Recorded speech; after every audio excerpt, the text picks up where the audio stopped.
أعوذ بالله من الشيطان الرجيم بسم الله الرحمن الرحيم يا أيها الذين آمنوا اتقوا الله حق تقاته ولا تموتن إلا وأنتم مسلمون قال أيضا أعوذ بالله من الشيطان الرجيم بسم الله الرحمن الرحيم وإذا قيل تبصروا فاصبروا يفسح الله لكم وإذا قيل انشدوا فانشدوا يرفع الذين آمنوا منكم والذين أوتوا درجات من سلك طريقا يلتمس فيه علما سهل الله به طريقا إلى الجنة.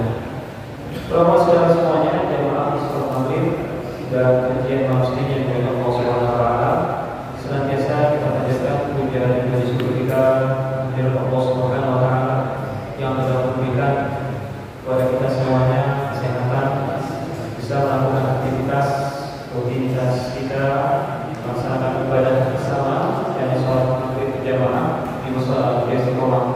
Mudah-mudahan dengan semua kebaikan-kebaikan yang kita lakukan sampai detik ini, Allah ridho, Allah terima amalan kita semuanya dan menjadikan semua kebaikan-kebaikan kita ini menutup keburukan-keburukan kita yang sudah terlampau. Amin amin ya rabbal alamin. Soal dari salam dan kita sejujurnya kepada Nabi besar yakni Nabi Muhammad Sallallahu Alaihi Wasallam. Bapak-bapak semuanya, mari kita mulai sama-sama baca Al-Islam.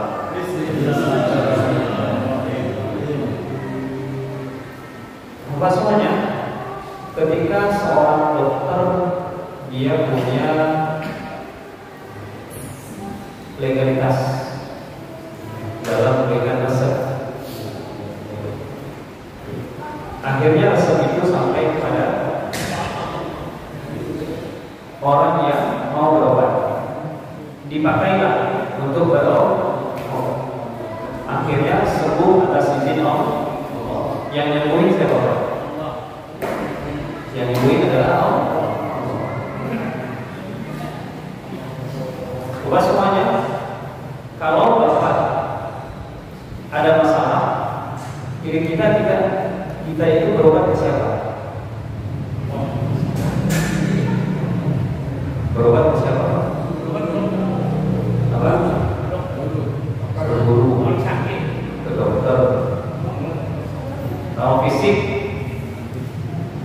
ke dokter. Kalau batin, kemana kita berobat? Ke guru, ke ustaz.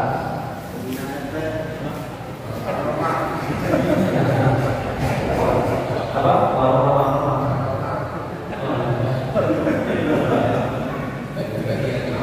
Setiap orang pasti punya masalah. Benar gak Pak? Allah Subhanahu wa taala itu dia Maha menjaga kita dari semua masalah-masalah. Kalau kita itu punya masalah, sebenarnya kita nggak perlu berobat sama orang lain. Idealnya, karena Nabi ngadain taklim bersama sahabat itu fungsinya bukan untuk mengobatin orang-orang. Tahu fungsinya? Fungsinya ngingatin. Makanya Nabi itu dikatakan da'i ilallah. Da'i itu artinya bisa yang manggil, yang ngajakin, yang ingetin.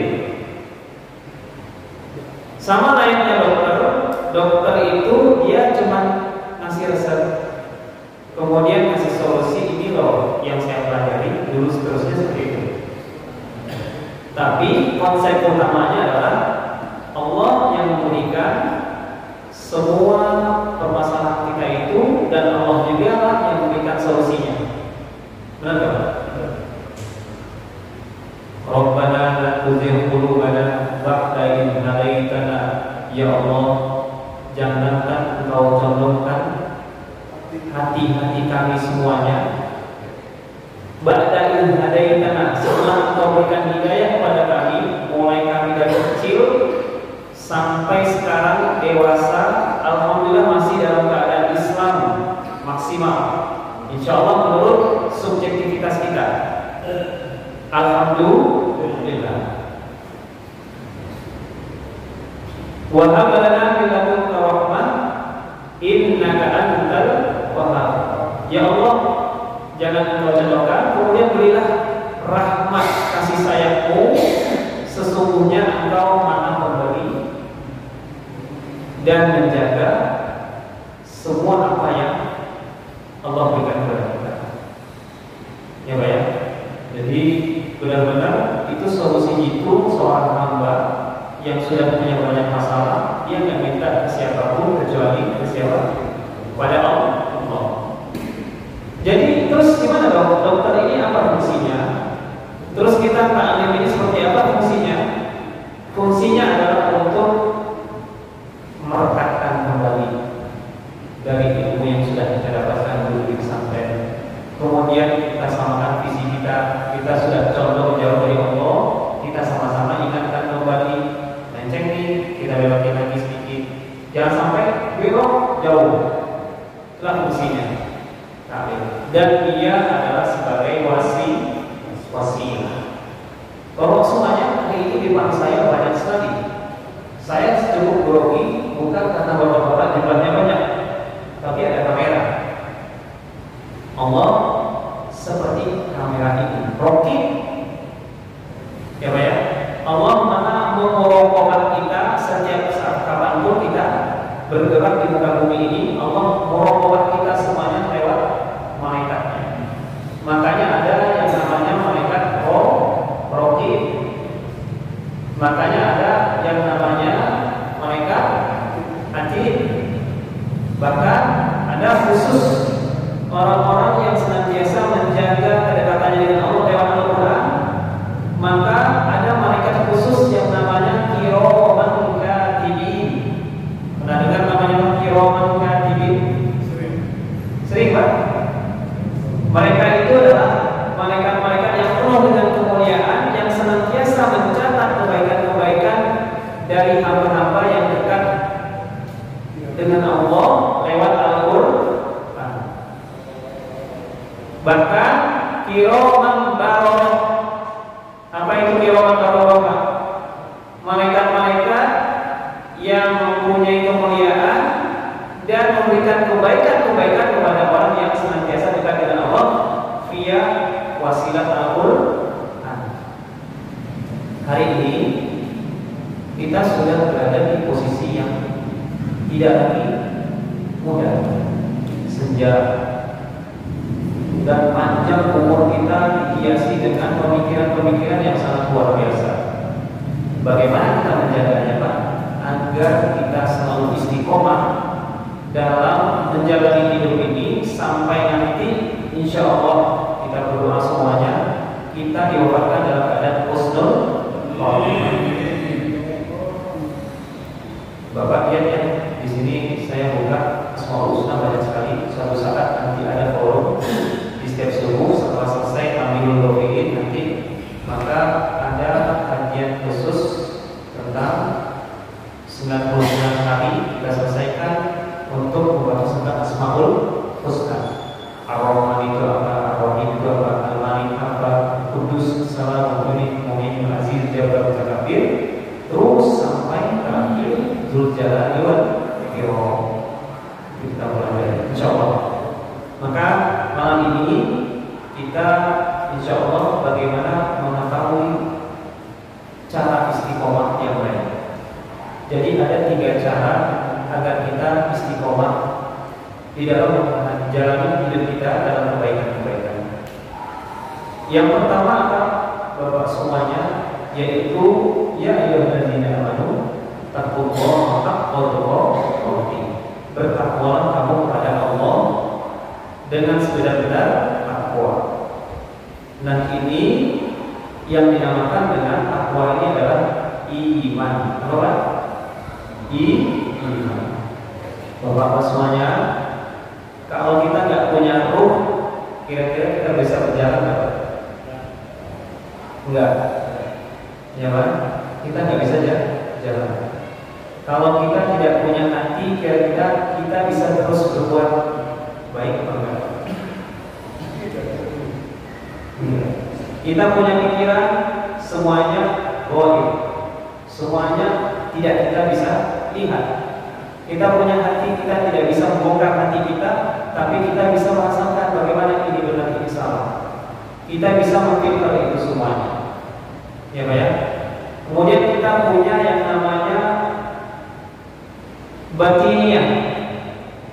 Batin seorang manusia untuk bisa senantiasa menjaga atau memfilter semua keburukan-keburukan yang terjadi di luar sana, dari mata kita, telinga kita, lisan kita, dan seterusnya. Maka inilah yang dinamakan dengan iman. Iman itu tidak bisa dilihat, tapi bisa kita genjot. Semakin iman kita bergerak, pasti kita akan terus dilatih oleh Allah Subhanahu wa taala untuk bisa melakukan kebaikan sebanyak-banyaknya. Ya, ya. Jika iman itu hidup, jika iman itu bergerak, sampai-sampai hari ini kita mungkin merasa dengan sholat kita hari ini berjamaah di masjid, ya mulai kita tilawah kita menjadikan iman kita menyatu dengan tubuh kita dan kita maksimal.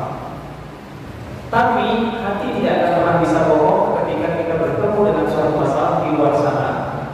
Orang-orang yang tidak dapat hidayah, kemudian apa yang menggerakkan hati kita untuk bisa bergerak bersama kita? Pasti ada panggilan. Itulah yang namanya iman. Setiap pergerakan iman ini ada terus, Pak. Ketika kita merasakan semuanya kebaikan ada di dalam diri kita, kita ingin yang namanya orang lain juga baik sama kita. Benar nggak, Pak? Benar nggak, Pak? Bapak semuanya pernah ketemu orang yang tidak pernah ke masjid? Pernah, pasti. Pernah ketemu dengan suasana Ramadan, tapi teman kita sendiri nggak pernah puasa Ramadan. Pernah, Pak? Perasaan yang dirasakan oleh bapak-bapak semuanya apa? Mengejek, bully, atau kasihan, atau apa? Apa? Benci? Apa? Grogi. Atau yang lain, Pak? Pasti dirasakan ya, Pak? Kalau imannya bagus, Pak, dia pasti akan merasakan yang namanya kasihan. Pengen namanya kita semuanya hari ini bergerak, semua manusia itu hadir di tempat ini, tempat yang penuh dengan barokah. Usaha makia istiqamah, benar nggak? Tapi lagi-lagi Allah yang memberikan hidayah. Hidayah itu tidak bisa datang seketika. Orang kita semuanya hari ini udah jemput hidayah, sudah. Tapi banyak di luar sana banyak orang yang belum dapat hidayah. Tapi Allah pasti akan berikan petunjuk terus sesuai janjinya. Bahkan kita berjanji sama Allah Subhanahu wa taala ketika kita berada di dalam rahim ibu kita. Dan perjanjian itu sangat agung sekali. Bahkan kita ditanyakan, man rabbuka, siapa Tuhanmu, gitu. Kemudian kita menjawab semuanya, qalu bala bal syahidna. Alastu bi rabbikum, bahasa Al-Qur'annya, apakah saya adalah Tuhanmu? Semua kita menjawab semuanya dengan lantang, qalu bala. Bahkan kita meyakini adalah benar-benar semuanya dalam keadaan Allah itu Maha Besar. Untuk itu Bapak semuanya, kita nggak cukup sampai di sini, Pak. Ya, hari ini dunia penuh dengan suka duka yang luar biasa sekali, yang membuat kita jauh dari Allah Subhanahu wa taala. Maka lewat iman yang menggerakkan hati kita semuanya hari ini, mudah-mudahan iman kita ini terus dijaga dan kita ingin menelurkannya terus dan terus. Saya coba tahadus binikmah, ini saya sharing sama Bapak. Boleh ya sharing tahadus binikmah? Saya itu suka Misal contoh, ketika ada anak orang-orang bapak semuanya mungkin hari ini sekolah di suatu tempat, ya disekolahkan ke tempat yang A, B, C dan segala macam. Minimal dia lihat sekolah yang favorit. Mana ya? Dalam prinsip kita di keluarga itu nggak gitu. Jadi kita lepaskan semuanya, belenggu pemikiran yang membuat oh ya ini sekolah keren. Untuk menghindari apa Pak? Menghindari syirik. Seolah-olah sekolah terbaik ini adalah bisa merubah orang. Benar nggak Pak? Akhirnya kita cari sekolah yang berbeda dari orang lain. Efeknya apa Pak? Efeknya sangat luar biasa sekali. Misal contoh, ya Bapak mungkin nggak pernah kepikiran yang namanya kalau sekolah sekarang kan mahal ya. Cari sekolah sekarang berapa masuknya Pak? 20, 30, 40 juta. Ya Pak ya? Tergantung sekolah. Syukur-syukur gratis. Nah, singkat cerita, ini ada sekolah yang mana sekolah ini ya memberikan SPP pilihan. Bahkan kita boleh memilih SPP yang paling rendah dan mereka nggak sungguh. Paham maksud saya? Walaupun kadang kita sedikit kelihatan kayak orang lihat yang mampu, oh sadar mampu. Kita ambil yang pilihan yang mereka nggak sungguh. Pada satu titik mereka juga menawarkan program 1 tahun. Siapa yang pernah ditawarkan program 1 tahun dengan nominal kegiatan 1 tahun itu di bawah 300? Ada kan? 1 tahun ya. Di sana ada outing kelas, di sana apa? Tahu? Di sana ada perpisahan, ada pembuatan kaos futsal, ada pembuatan jaket, ada permainan futsal. Ada apa? Sekolah yang begitu? Bebas. Ada kan? 300 juta atau 300.000 kan? Di bawah 300.000. Ada Pak? Ada. Apa saja? Zaman dulu. Nah ini Pak, itu yang membuat saya tersentuh Pak. Sampai-sampai beliau itu ngasih contoh. Ya Pak ya. Jadi kadang-kadang saya baca buku banyak, tapi nggak nyentuh hati saya. Karena pengakuannya seperti ini, akhirnya membuat keren ya. Kok ada orang zaman sekarang? Sampai-sampai Bapak tahu hajatan nikah ditulis di depan itu tidak menerima amplop. Ada Pak? Ada? Pernah lihat? Hadiah. Tidak menerima hadiah atau tidak menerima amplop. Bahkan tidak disediakan kotak amal ya. Amplop di sini terima, kalau amplop enggak. Nah ini benar Pak, terjadi. Benar-benar nggak terima. Nah itu keren Pak.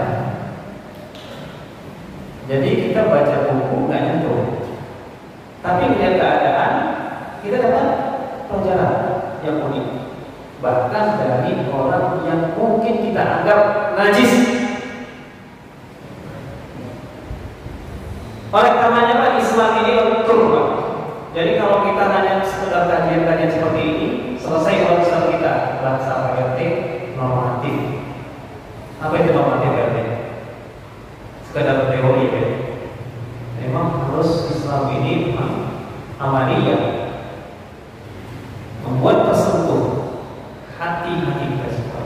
Bayangin Pak, acara setahun 300.000 rupiah, dan termasuk pelepasan, termasuk perpisahan, termasuk buku kenangan, termasuk bikin kaos jersey, termasuk bikin jas murah. Kok ada sekolah begini?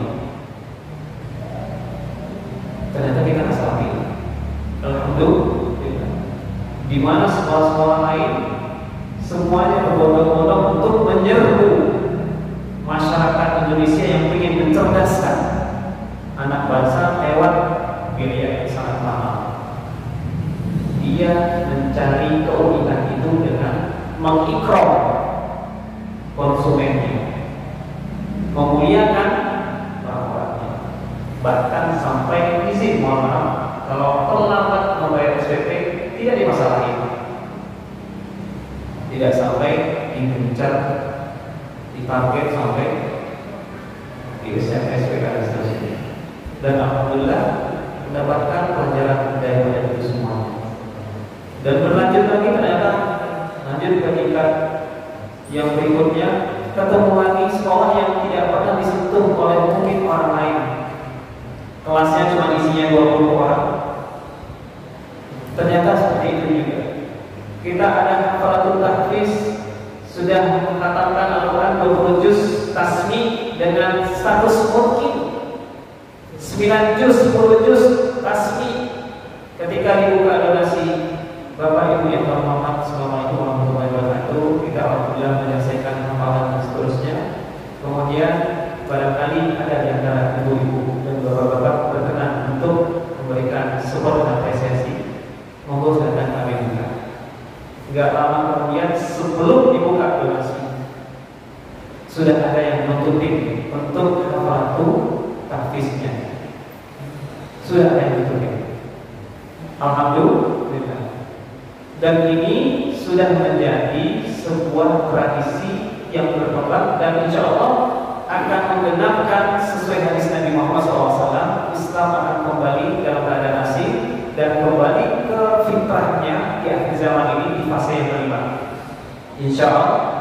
Dan kesadaran itu sudah dimiliki oleh orang-orang bil khusus Indonesia. Sampai orang Indonesia ini dicintai sama orang-orang luar negeri dimanapun mereka berada. Dimanapun mereka berada. Insya Allah. Jadi yang keduanya adalah, yakni ini akan mewujudkan impian masyarakat dunia hari ini yang melihat komunitas umat Islam di Indonesia yang jumlahnya hampir 200 juta lebih. Inilah yang dimaksud oleh Rasulullah SAW. Mungkin kita nggak boleh cocokologi katanya. Mungkin ini adalah negara timur yang dimaksud, yang negara paling timur yang dimaksud oleh Rasulullah SAW yang akan kebagian memimpin dunia. Insya Allah. Amin. Optimis nggak? Optimis. Ketika kita sudah optimis, artinya hati kita bersatu. Benar tak? Kalau hati kita bersatu, kira-kira Islam bangkit dengan mudah tak? Dengan mudah. Amin. Kabul. Insya Allah. Ya Pak ya. Dan ini terus digaungkan kebaikan-kebaikan ini, dan alhamdulillah sekali lagi kebaikan ini hadir di tengah-tengah kita semuanya di RT 05. Kita merasakannya, walaupun di luar sana mengatakan A, B, C dan seterusnya, tapi alhamdulillah berkat semua wasilah yang muncul, baik yang Bapak lihat, Bapak dengar, Bapak ikuti taklim majelis taklim, kemudian ikutin sholat berjamaah, ikutin kegiatan kemasyarakatan, semuanya akan indah pada waktunya. Amin. Jangan diamin Pak. Terus apa? Karena itu doanya Long Kristen Pak.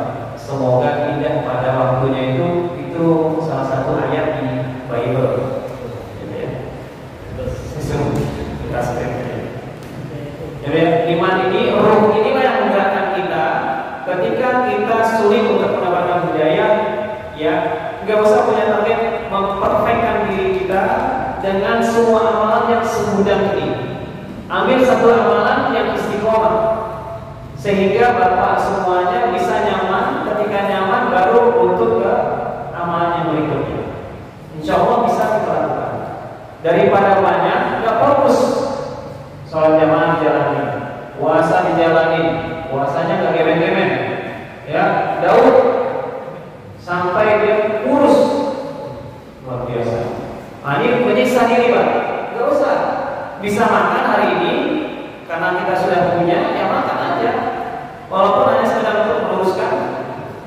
tulang punggung kita. Ya, Pak ya.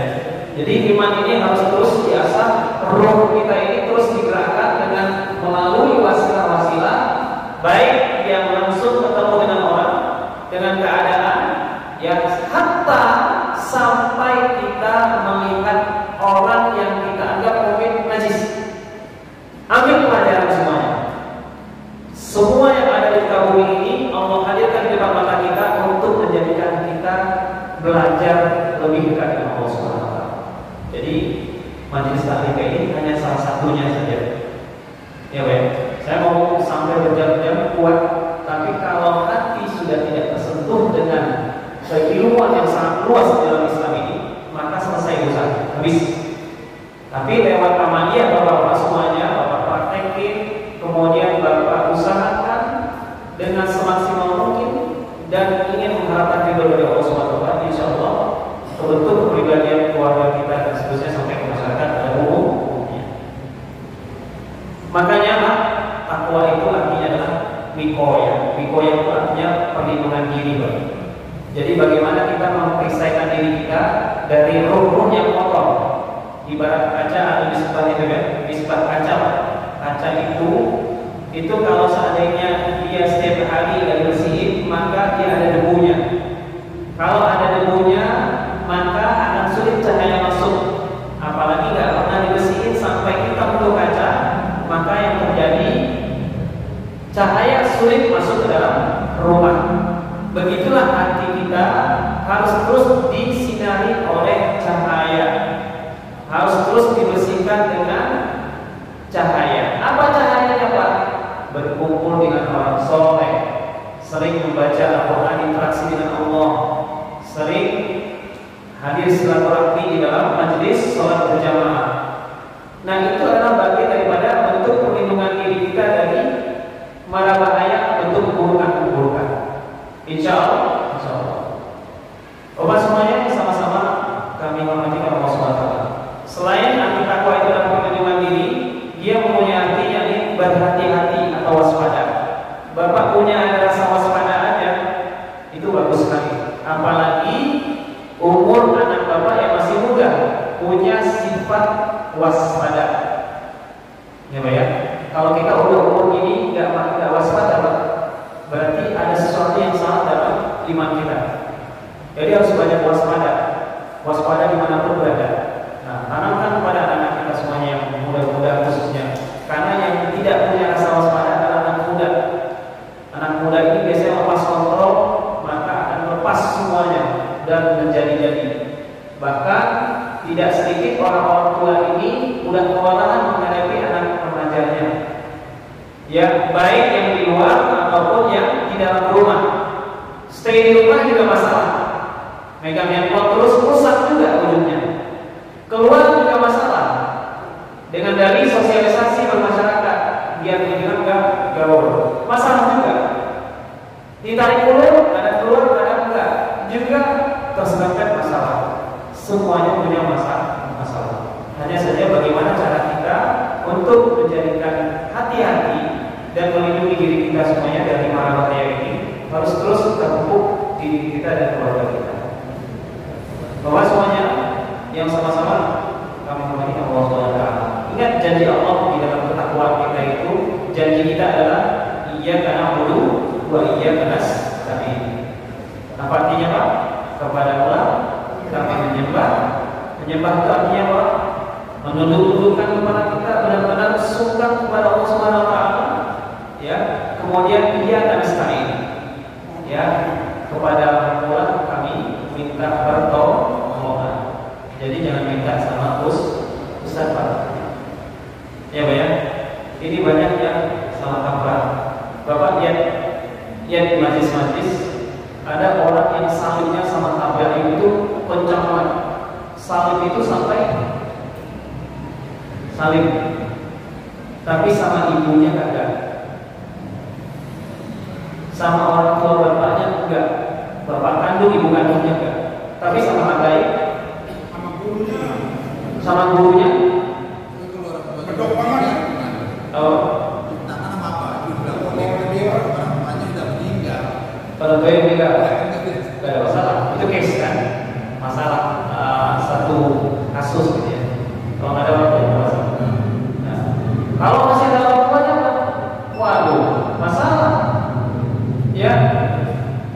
memuliakan orang lain. Padahal surga itu ada di rumah. Ya, lewat orang tua. Tidak sedikit Pak, banyak yang kita bermasalah dengan orang tua. Mungkin kita semuanya hari ini bermasalah dengan orang tua banyak. Diam-diaman hanya masalah prinsip. Orang jadul dengan orang sekarang beda Pak konsepnya. Jadul AA, BB.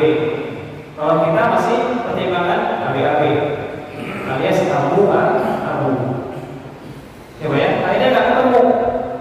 Sampai teman saya itu curhat Pak, saking dia dongkolnya dengan bapak saya, bapaknya dia, dongkolnya Pak. Dia tidak pernah yang namanya ingat memori, di dalam memorinya itu kebaikan-kebaikan bapak ibunya, sampai nggak ingat. Bahkan Idul Fitri itu hanya sebatas seremonial katanya. Basa-basi sama-sama selesai bubar lagi. Banyak kayak terjadi begitu. Kita dengan anak kita saling silaturahmi atau dengan istri kita setahun penuh bikin masalah, tahu-tahu dihilangkan begitu saja dengan salam cepika-cepiki di Idul Fitri. Habis itu bikin masalah lagi. Banyak kan seperti itu? Ayo Pak, baca istighfar sama-sama. Astagfirullah. Ya Pak ya. Kadang-kadang tak sadar kita membuat neraka di dalam rumah kita sendiri, membuat surga di luar rumah. Surga dunia, kalau surga akhirat masih penting. Surga dunia yang jadi masalah, bahaya. Makanya hati kita sebagai abdul hamba harus benar-benar sungguh-sungguh. Kemudian bagaimana kita bertakwa kepada Allah Subhanahu wa taala, merasa diawasi tadi sudah ya. Merasa diawasi, ittaqillaha haitsu ma kunta wa atbi'is sayyi'ata hasanatan tamhuha wa qul nas bi khuluqin hasan. Dari Abu Dzar dia berkata Rasulullah SAW pernah bersabda kepadaku, bertakwalah kamu kepada Allah di mana saja kamu berada dan ikutilah setiap keburukan yang pernah kita lakukan dengan kebaikan. Ada keburukan, kebaikan, keburukan, kebaikan. Terus sampai keburukan yang kita lakukan itu hilang dengan sendirinya. Yang kita lakukan berikutnya adalah keburukan, kebaikan, meningkatkan kebaikan, lebih mantap lagi sampai ke arah maksimal. Itu adalah bagian daripada hadis Arba'in di yang nomor 14 yang diberikan oleh Abu Dzar. Abu Dzar ini adalah tokoh sufi di dunia Pak. Yang pertama kali sufi yang zuhud, tahu zuhud Pak? Jadi dia tidak cinta dunia pada zamannya. Abu Dzar namanya. Abu Dzar Al-Ghifari, beliau itu di dalam sejarah itu masuk Islam yang kelima, orang kelima yang masuk Islam. Ya, Abu Dzar. Nah, beliau dicintai oleh Rasulullah SAW dan alhamdulillah beliau menurunkan beberapa hadis, salah satunya ini di dalam hadis Arba'in nomor 18 tentang takwa, tentang perlindungan diri. Bagaimana cara melindungi diri kata dia? Yaitu dengan mengikuti, lakukan kebaikan setelah melakukan keburukan, kemudian terus sampai hilang keburukan tersebut, kemudian teruskan kebaikan sampai ke arah maksimal. Itu yang dilakukan oleh Abu Dzar, sehingga kita tidak lagi namanya cinta dunia. Ini semuanya. Selanjutnya banyak-banyak muhasabah, karena di umur tua kita ingatkan lagi, ingatkan lagi, pernah nggak ngambil barang orang belum dibalikin, pernah nggak punya hutang terus masih belum ditunaikan, pernah nggak ngobrol janji tapi masalah dengan janji tersebut. Ingat-ingat tadi muhasabah, banyak masalah nggak kita dengan manusia yang lainnya, maka terus ingat-ingat terus. Pernah nggak dulu yang namanya pinjam duit di operasi apa terus lupa balikinnya, sekarang tunaikan, itu masih ada duit. Pernah nggak kita ada masalah dengan orang sehingga kita bisa saling memaafkan dan seterusnya. Ini muhasabah seperti ini harus dilakukan untuk kita semuanya, bukan untuk diri sendiri, tapi bagaimana interaksi kita tertunaikan di dunia semuanya tanpa harus ditunaikan di akhirat. Sering berubah dulu, ternyata mulai paham. Bapak semuanya, sama-sama kita berdoa Allah Subhanahu wa taala. Takwa yang lain adalah selain mendekati diri kita Allah Subhanahu wa taala, yaitu dengan sungguh-sungguh Allah. Bagaimana kita menerapkan seluruh kemampuan diri kita secara maksimal untuk menghadapi semua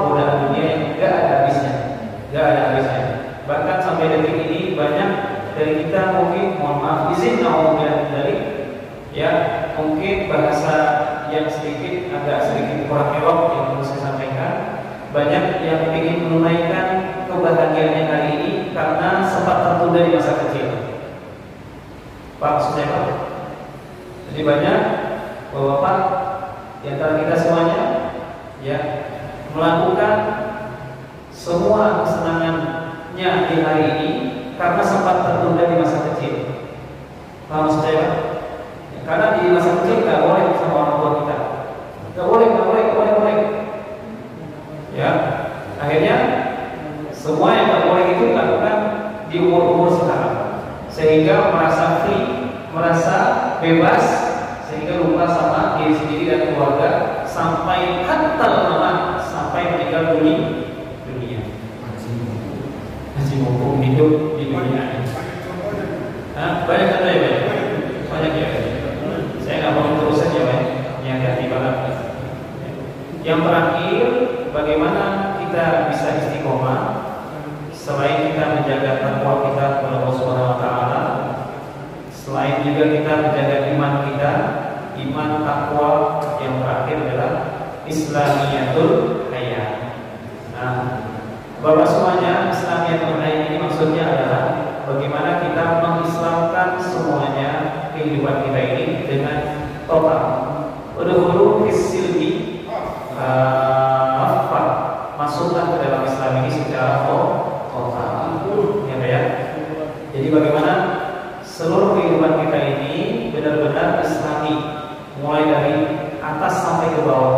Bagaimana kita melihat figur Rasulullah itu sebagai suri tauladan kita yang benar-benar, ya, yang benar-benar menjadi utama, sehingga apapun yang kita lakukan itu semuanya konsepnya adalah berserah diri kepada Allah Subhanahu wa taala. Ya, makanya kita baru sah dikatakan muslim. Muslim artinya adalah berserah diri. Man aslama fahuwa yaslam. Siapa orang yang berserah diri maka dia akan selamat. Ini bukan ceritanya, bukan kayak tentara menyergap yang namanya tawanan. Engkau menyerahkan diri terus engkau selamat, enggak. Bukan itu maksudnya. Tapi berserah diri kepada Allah Subhanahu wa taala, maka insya Allah kalau Allah sudah menjadi satu tujuan kita, maka kita akan selamat dan selamat, akan selamat dunia dan akhirat. Itulah bagaimana kita bisa mengislamkan lisan kita, mengislamkan pendengaran kita, mengislamkan mata kita yang kita tidak tahu, orang lain tidak tahu, hanya Allah sebagai Raqib yang selalu mengawasi kita semuanya di dunia ini selama roh masih ada di dalam dunia ini. Bapak semuanya, ini yang dapat saya sampaikan dari materi bagaimana caranya kita istiqomah. Kalau kita simpulkan ada 3. Yang pertama, iman. Pertahankan terus keimanan kita dengan melihat semua yang terjadi di muka bumi ini jadikan pelajaran. Salah satunya adalah di majelis taklim ini lewat sharing ilmu yang berasal dari Al-Quran dan hadis. Yang kedua, takwa, lindungi diri kita dari mara bahaya. Apa itu mara bahaya? Yang menyebabkan dunia kita buruk sehingga berkelanjutan ke akhirat. Maka harus dijaga dengan takwa, melaksanakan perintah dan meninggalkan larangan. Melaksanakan perintah sangat mudah, meninggalkan larangan sangat sulit. Oleh karenanya takwa ini perisai diri kita harus terus tunjuk ke Allah. Yang terakhir adalah bagaimana kita mengislamkan kehidupan kita secara total dari semua lini kehidupan, baik dari cara tidur, mandi, makan, semuanya harus secara Islami, apalagi yang namanya hubungan interaksi dengan manusia yang lainnya. Ya, itu saja yang